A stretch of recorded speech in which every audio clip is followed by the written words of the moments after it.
I would say that with the work, it's always this back and forth between what I know and then a sort of physical manifestation of that always sort of exceeds or falls short of that expected knowledge. So the way that I start my paintings is it really is in this physical space, and it's one that relies on muscle memory of drawing the figure. And so I've maintained a practice of working with the figure in life drawing workshops for the past, I guess, like 25 years, which is shocking um, to me, how old I am.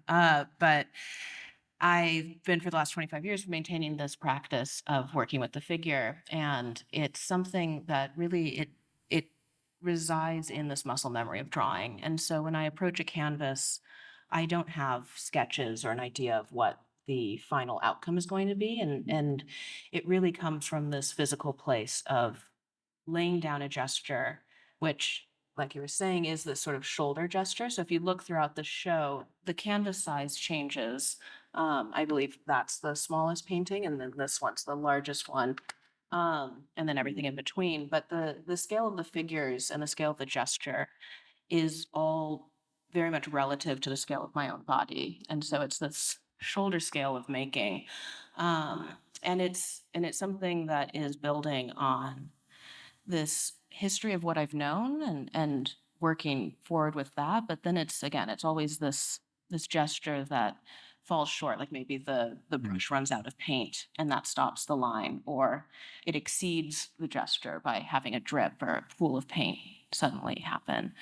And for me, it's really the process of building these compositions comes from really paying attention to what's actually happening rather than what I wanted to have happen. And I see it as this sort of like intellectual zigzagging rather than following a straight path.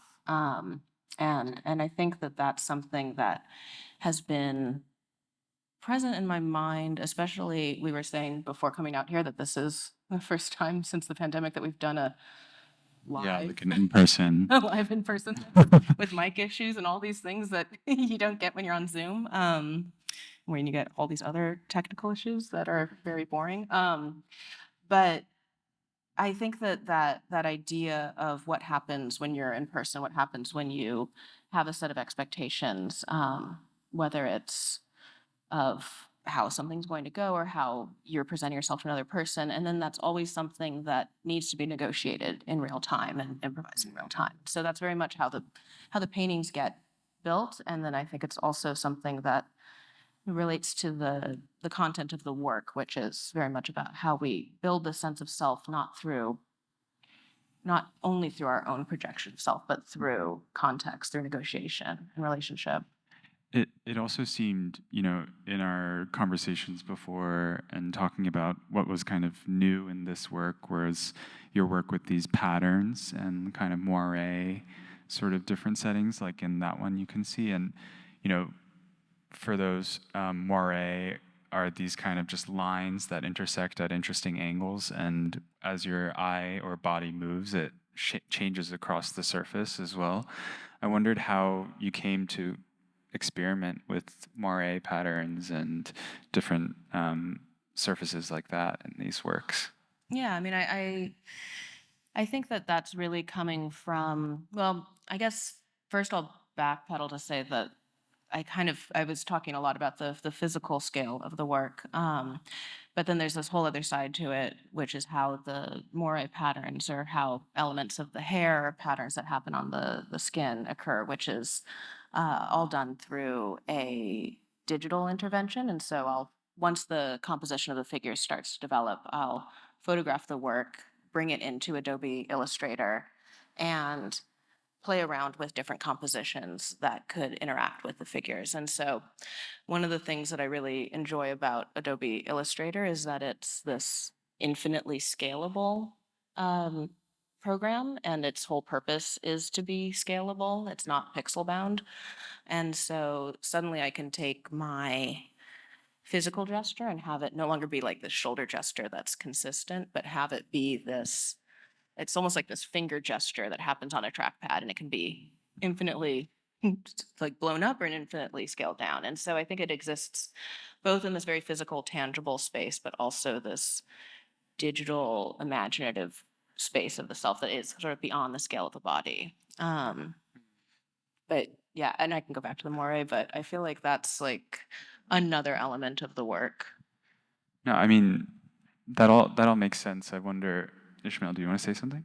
Oh, yeah, I was just going to add that it's interesting to think of all these like figurative, abstract kind of visual terms, and also in relation to other conversations that we'd had around identity and race and gender and all these kind of like crazy, scary terms in some ways. But I wondered, Ishmael, in your own work and in what you see of Christina's, if you wanted to bring some context to talk about identity and abstraction and things like that. Yeah. I think so. What I admire so much about your work is taking this notion of, I guess, like the individual, and you're making very like visually evident how the individual never takes shape without, first of all, the like participation of a viewer, right? You have to be viewed in order to be seen and to become an individual, but also it happens like in interaction with other figures. So I love the ways in which, for example, this canvas, which is my favorite one, it's not entirely clear to me that like the mass to the left side of the canvas, if you can see it, if that is a person, but they're being whatever it is being stretched out kind of by this what is very clearly a figure on the right side of the canvas. And so there's a kind of a like a problematizing of the idea of the individual that I love that you play around with that in your work. And I wonder if you can talk a bit about like contact, intimacy, and the social in terms of how you think about human bodies and like the individual body. Yeah, and I think that that also can tie back in that question of moire in this current body of work, because oftentimes in my paintings, I mean, all of the definition of the content of the work is defined by what's around it. And so whether that's coming from a place of like contour line, like in that painting, where the figure is just defined by negative space and what's around it, or if it's a gesture that doesn't really quite make sense in isolation, but in compilation, we start to pull out figuration and narrative from that. I mean, I think that a lot of this work is about how we are trained to see and an attempt to undo that training. So it's plain. I mean, a lot of times with the work, I think the figure is designed as a sort of foil to talk about identity, because it's not it's not talking about race and gender or sexuality, these aspects of our identity that can be visually represented, but it's really much more an exploration of what it is to embody those identities. So what it means to move through the world in a racialized body or a gendered body. And so the figure is really a way for us, I think, to find quick meaning. And then these paintings use the figure to sort of undo that initial quick meaning, and hopefully encourage the viewer to spend more time with the work and have that initial read of a maybe more simplified narrative explanation start to be undone by what's present in the work. And so the for me, it's less about using something like skin color to talk about race, because my experience of race is one that's often it's not that it's not defined by skin color. It in many ways is defined by skin color, but it's defined by the misrecognition of my skin color as being the totality of my race, as somebody who is, uh, you know, multiracial, half black, half white, but is usually seen as white by white people. So to simply depict skin color to talk about what it is to live my experience of race would not be adequate for me.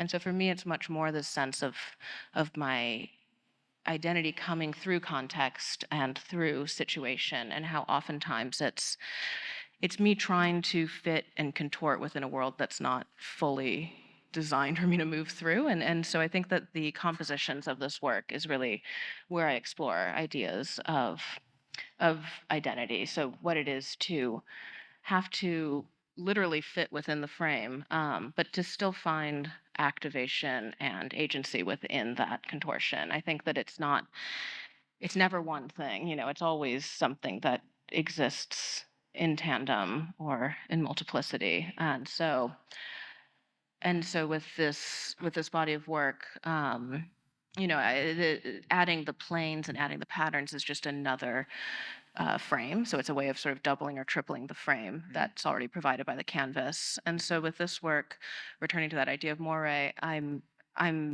working with, whereas in the past I've been interested in these planes that are either fully transparent or fully opaque. In this work, it's really this more atmospheric plane, whether it's like kind of the atmosphere that's happening in this painting or the implied atmosphere that happens when you have two overlapping patterns that create this sort of interference. So it is literally about creating this sort of third space through an interaction, a sort of butting up of two different things. I wonder.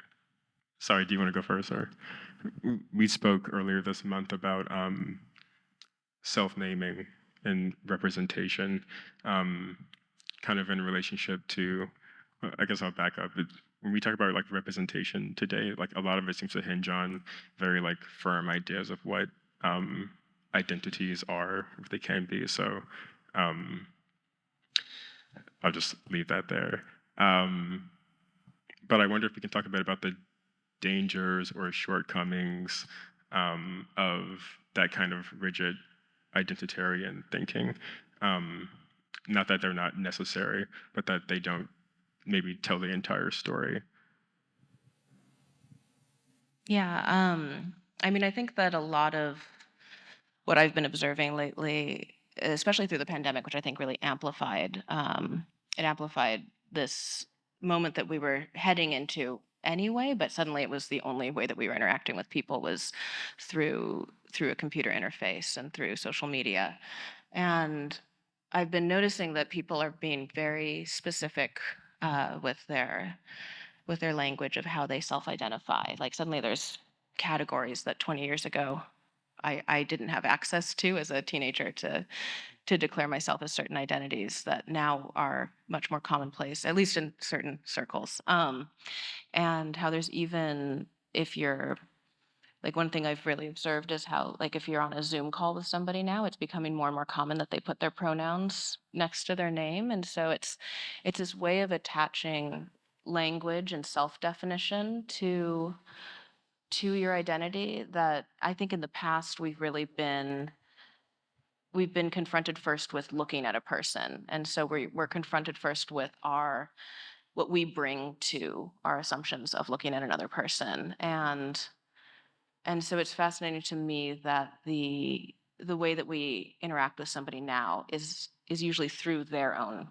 declaration of self, which I think on the one hand is, I mean, it's as somebody that has to come out all the time, whether it's as gay or as non-white, that's a painful process, and it is nice to just have it written down on paper. But I also think that there's something that's lost when we become the ones that can declare who we are before that negotiation occurs.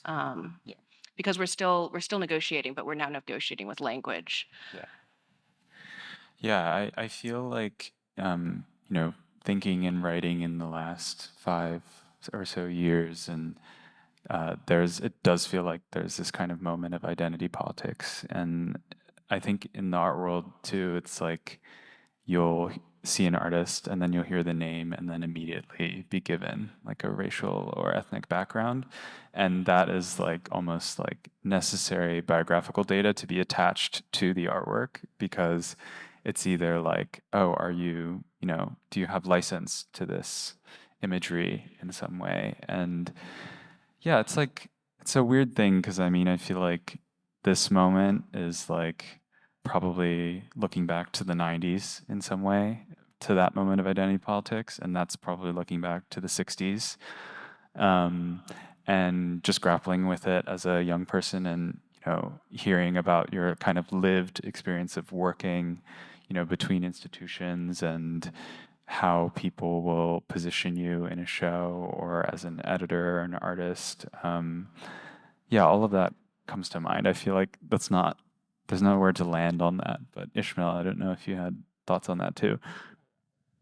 So to kind of like jump off what you were saying about how certain artists get described, it's interesting to think about how that predetermines the ways in which we approach art. I'm forgetting this artist's name, but he was in the last Made in LA biennial in LA, and he painted these really spooky canvases of like Black life in South Los Angeles, really disturbing, like unsettling canvases. And before I like read the wall text, I just walked around the gallery to like kind of absorb what he was putting down, and then I got to the wall text, and it described the works as beautiful explorations of Black social life in Southern California. And I was like, what about these canvases is beautiful? There was one painting where a kid had his mouth stretched open so that it obscured almost the entirety of his face. And it was fascinating for me to think about how, in that instance, the museum was predetermining our relationship to the work, but also like obfuscating whatever the artist was actually thinking about in that canvas. So it's I think it's fascinating the ways in which these like liberatory notions of identity can end up having kind of like less than liberatory impacts upon the artist, but also upon like our interaction with the work as viewers. If that makes any sense. Yeah, I think that one of the things that this brings up for me is that it's less of a sort of binary question, really, of like, is language good or bad when relationship to artwork or an individual, but more that I think we privilege language to such a degree that that sort of closes the conversation and closes the potential for building upon an identity or an artwork in a way that's not just restricted to the capacity of language. And so, I mean, I think that like one of the things that self-naming does is it sort of we are trained to be like, oh well, now that I've declared that I'm queer, then that's it. That's I never have to have that conversation again. But I've like I mean I found that certainly with my relationship to my sexuality and my race, something that's changed so much in the last I'm 37 years old. So in the last 37 years, it's changed greatly. It went from not being I couldn't in 1985. My parents could not put down more than one race in Illinois for me, to now there being many categories I can choose. So I find that, or even my relationship to whiteness has shifted since 2020, when suddenly whiteness is something that is being called into question more. So I find that it's less language and more that language kind of puts a cap on continuing to. I mean, maybe if we think about language as a way of an ongoing draft or an ongoing something that can have an ongoing editing process. And I think that with visual language, one of the things that I appreciate about working with it is that it's something that can have simultaneity occur in a beautiful way and like an elegant way. And with language, whenever I've tried to create simultaneity with language, I find that it gets because it's such a linear medium, it's just a clunky medium for me to work with. Which I guess is why with language I love puns and these sort of utterances of language. So even with the title of the show, it's the phonetic spelling of, well, it's subtle. I don't know. It's semi-phonetic. But I love this idea of this sort of embodied language because it to me suggests this like idea of change and redrafting.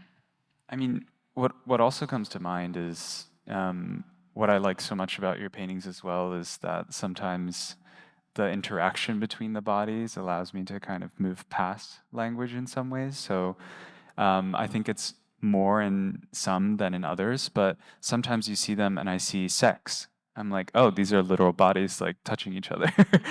And thinking about, I don't know, when we were talking about things like self-naming and ways that might, I don't know, me and mine versus you and yours, places that kind of disrupt those are, I don't know, like people have white partners, like people have partners of different races and sex, people have sex with all sorts of things.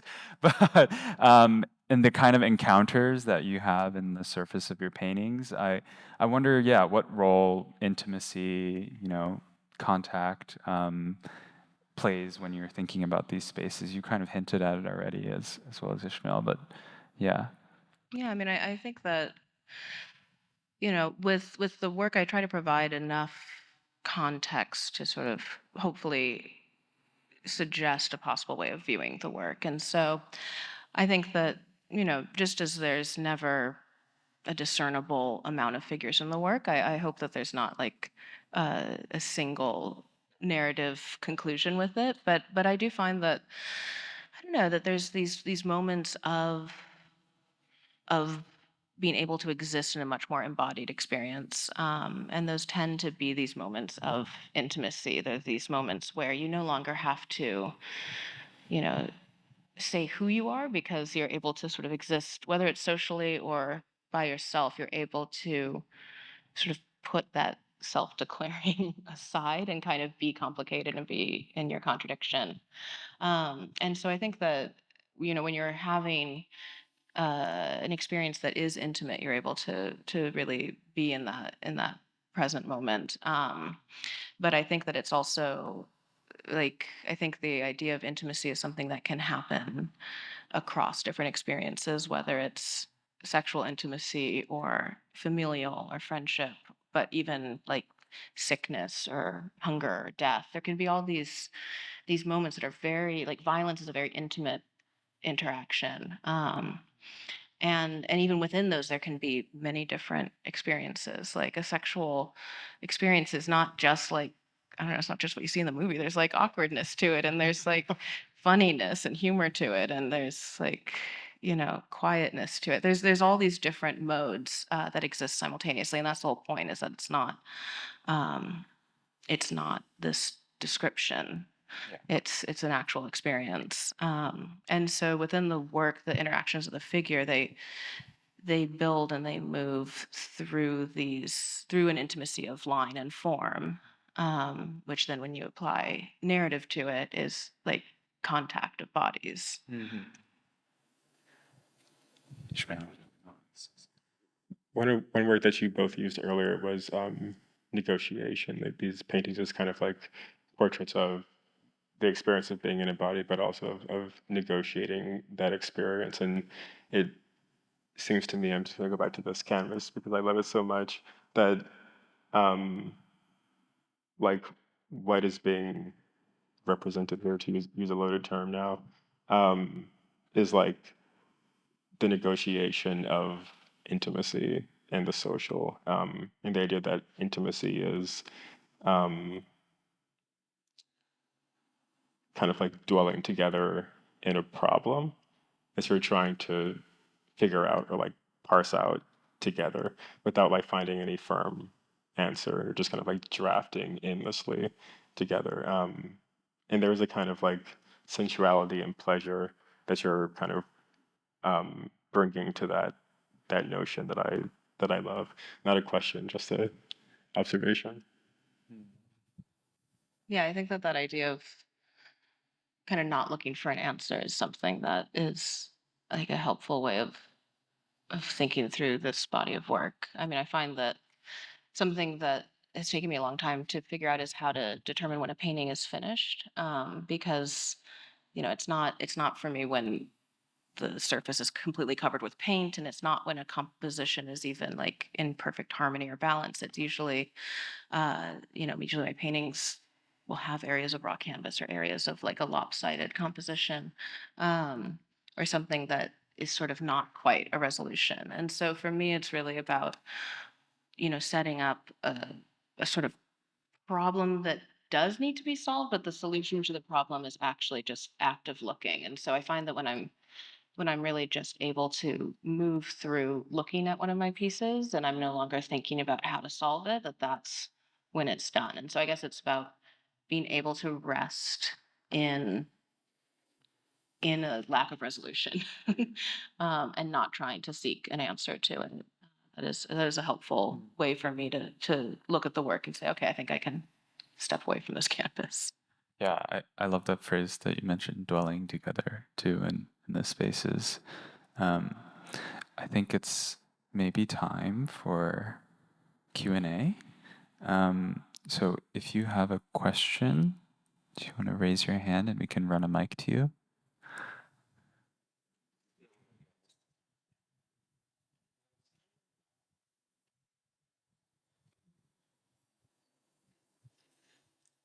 I was here for the opening of your show and enjoyed seeing all the people watching the figures on the wall. I wondered if you had, especially as you have a young child now, had considered the fluidity of these poses as being something that children naturally assume and kind of lose as we get older, or maybe contextualize as being sexual instead of just body movement, that we inhabit our body all the time and we move naturally and come in contact as part of living. It doesn't have to be limited to one kind of movement description. Yeah, Or definitely. if you feel that, because I feel that when I look at your work. Yeah, thank you. Yeah, I definitely, I guess two parts of that would be, one is, I do agree that the idea of movement within your body, it's something that I think, especially when we're confronted with, a nude body, like we're automatically like taken to the bedroom for I guess obvious reasons. But for me, I mean, again, it's much more about being within your body rather than looking at a body. And so when I'm within my body, I feel my skin and my clothes, but I feel like I feel my flesh more than I feel my clothes. But I will throughout the work, maybe, yeah, in the show, like over there, like there's like jeans. Like I usually put in like denim because I feel like I'm most aware of clothing when I'm wearing jeans because they have this tight extra skin. And so there's moments of clothing, but really to depict the feeling of being in your body and moving through it. And I would say definitely that having a young child has influenced what I mean, everything in all my work is always influenced by what I see on a daily basis. And so one of the things with having a baby that's been interesting is just the sustained looking at a face, which I feel like you don't do as much until you have a baby, where you're just like that close to a face all day long. And so I think that there is a greater presence of faces in this exhibition than in previous shows. But yeah, and I think just the discovery, like observing somebody discovering their body for the first time is fascinating. Um, and figuring out how to literally control their own body, and developing motor skills has been just a really beautiful thing to watch. But also, like, I'm like, oh, I feel so bad for you. You can't do this yet. It's so frustrating. But I think that, yeah, I mean, so I think that in the work, it's been kind of building on that, also that idea of sort of the sort of struggle, but also the kind of joy in understanding like the limits and the capability of your own sense of self. I just want to say thank you. Thank you for painting. It's thrilling to be here tonight. You're really spectacular artist.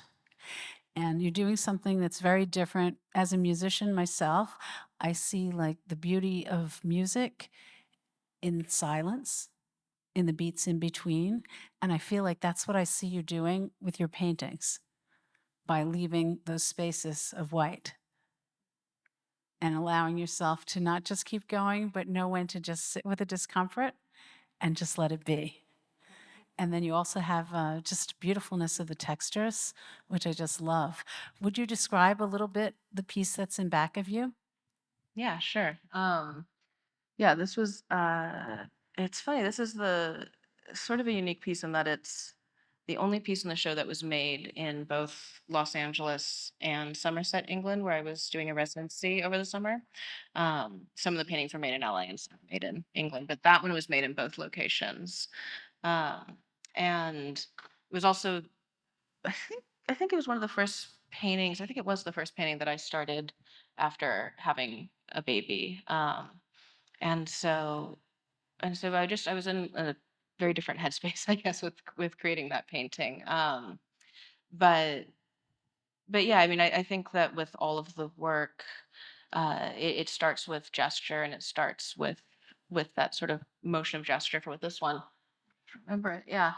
So it was really working first with the figure on the right, and I always do this sort of minimal prepping process where it's just PVA size, which is like a glue, and typically it's just supposed to dry, but sometimes I like can't resist because I always end up drawing with it anyway. And so sometimes I'll add pigment if I like a gesture that's occurred. And so that's what's happening with the figure on the right. So that's why it's a wet on wet technique. So it leads to this sort of dragging down of the pigment. And then I think that sense of dragging, I mean, it's always me reacting to materially what's happening that informs sort of the thought process behind what could happen with the composition. So I think that's that sense of dragging is what did also lead to the sense of sort of pulling, this pulling and dragging that occurs with the foot kind of going into this jumble of figures. And then being contained. I mean, I think with this work, the plane is sort of created by this containment of space that's happening with these pillars and the sort of pergola and this light plane on the bottom that's created with rock canvas. And so for this piece, the plane is atmospheric, even though it's made up of solid, like this sort of solid framing device.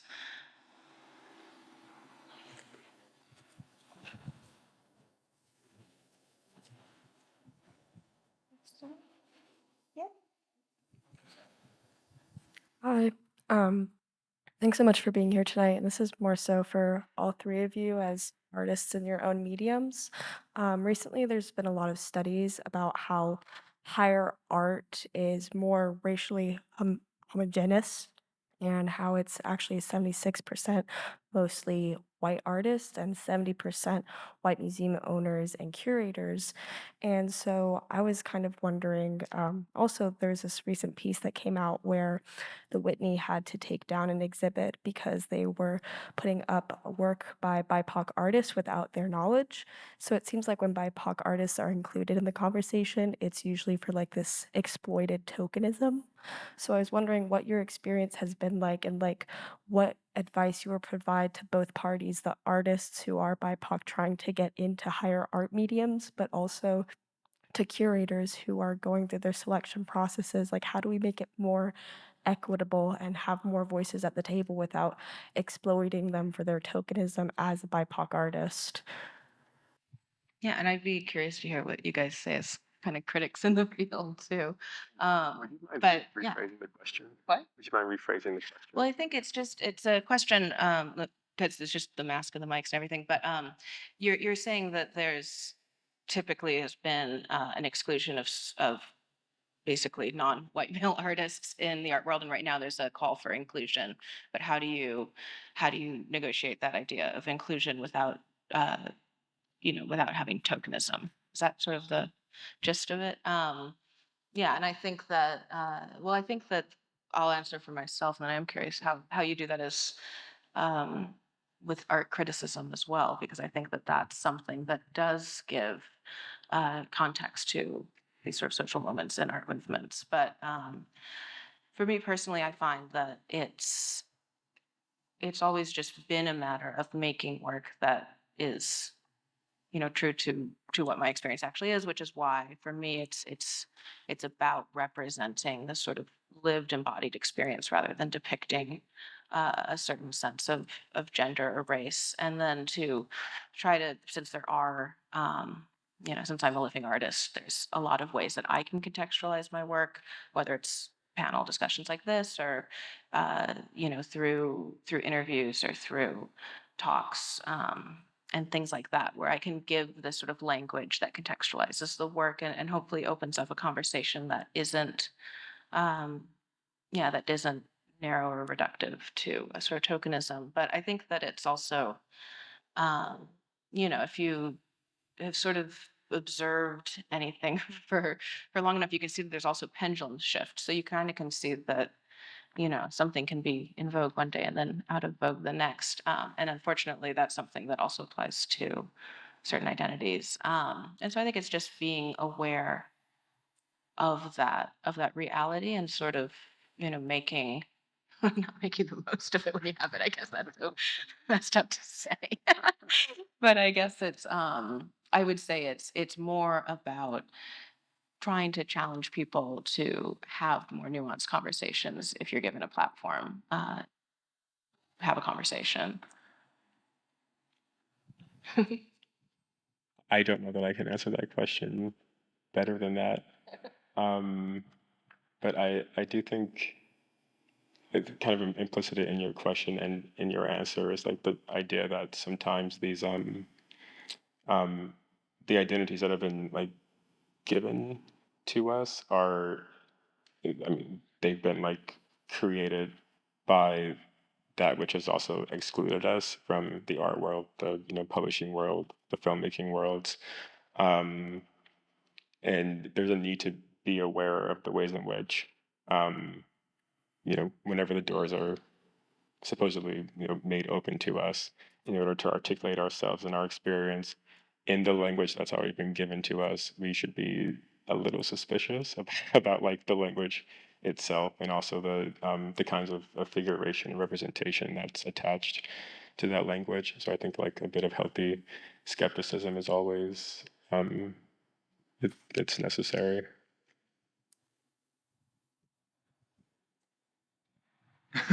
I would only add that it feels, from my experience as like a critic or a curator person, that there are these instances where you'll have a lot more shows by artists who are BIPOC, but the staff might not necessarily be BIPOC, or that identity is not really the best way to understand how representation is maybe systemically built into the museum, where it's not only that there are no white curators, it's also that maybe there are no paid internships, and so you have to somehow fund yourself to get there. So I would only add that it feels like, looking at identity, race as a metric, but also thinking holistically of the system of how are people getting paid, and what kind of class diversity is being shown. Is it like all the artists are very colorful, but all from this one MFA program or that MFA program, right? And so I think trying to think of it as broadly as possible is what I think. Were there other questions? I feel like we could take one more maybe. Make sure we have time to talk about the SoCal question, the Southern California question, if you have time. Hey, yeah, as a painter, I have a question about your process. You mentioned that you use Illustrator, and the works all have kind of like a collage feel. And I was wondering if, like, what materials that you use, if things are like printed out and like layered on top. Or... Yeah. So it's all acrylic paint, and it's a combination of gestural and then also stencil work. And so the stencils combined with just the plasticity of acrylic paint, I think, can give that illusion of it being applied like vinyl or applied material onto the canvas. But something that really helped me with my painting process was a lecture that Jack Whitten gave before he passed at Yale, and he was talking about his process of making his paintings, which definitely like push the limits of what a painting is. So if you're not as familiar with this work, it's these, they look almost like they're assembled collages of material, and it's because he actually would make these he would make things out of paint. He'd make things to assemble on the canvas out of acrylic in his studio and then apply them onto the canvas. So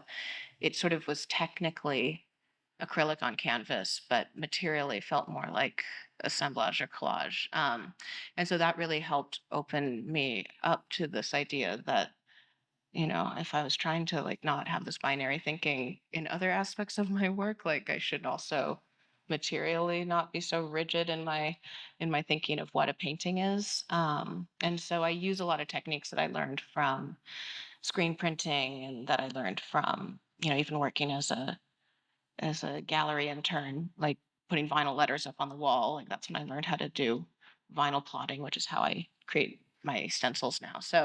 Um, and so I try to just use a lot of different techniques of painting because I came to painting a bit later. I really was not raised, but I was brought up learning drawing. So I have very classical training in drawing. But with painting, it's a bit more sort of pieced together over the years. So I think I kind of will come to painting being like, well, maybe this will work, and giving it a try. So it kind of starts to blur those lines, I think, a bit. But technically, it's all applied paint on canvas. Do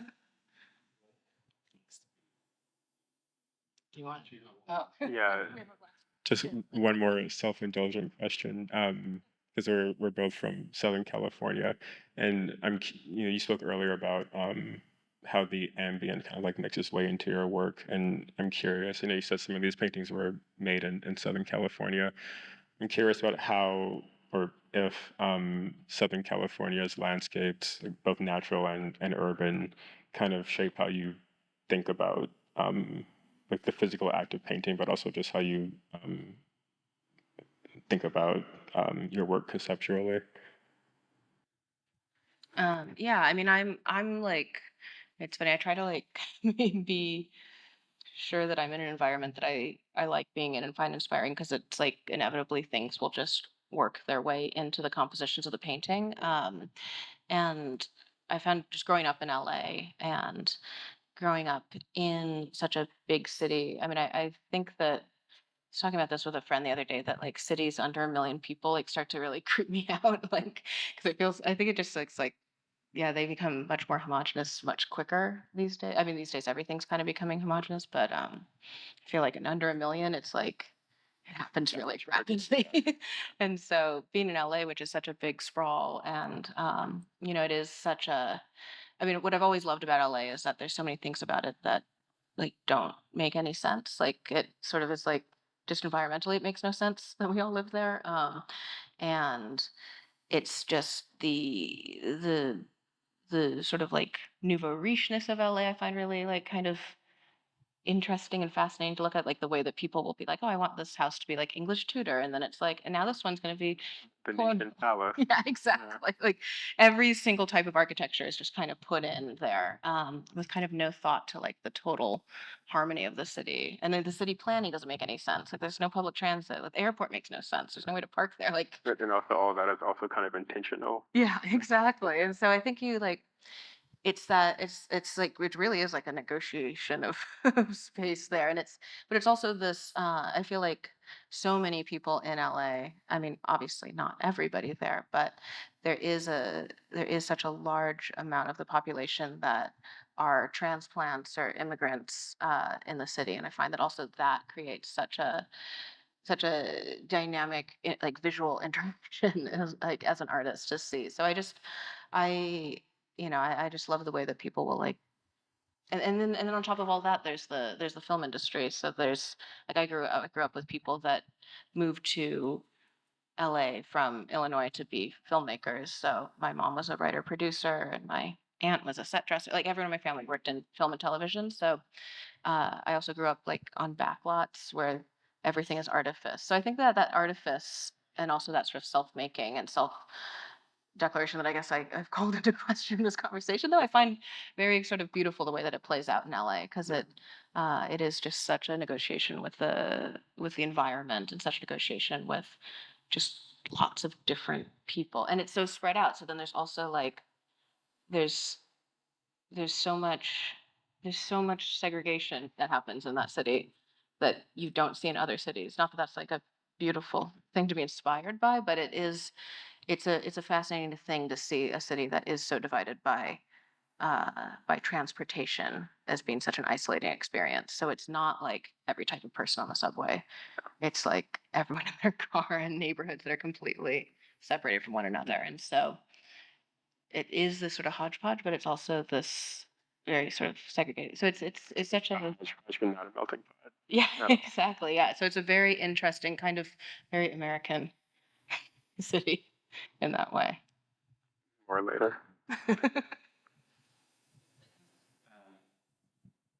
Well, thank you both for everything. I think now, please stick around for Lorraine. I'm going to hand it to Madeline.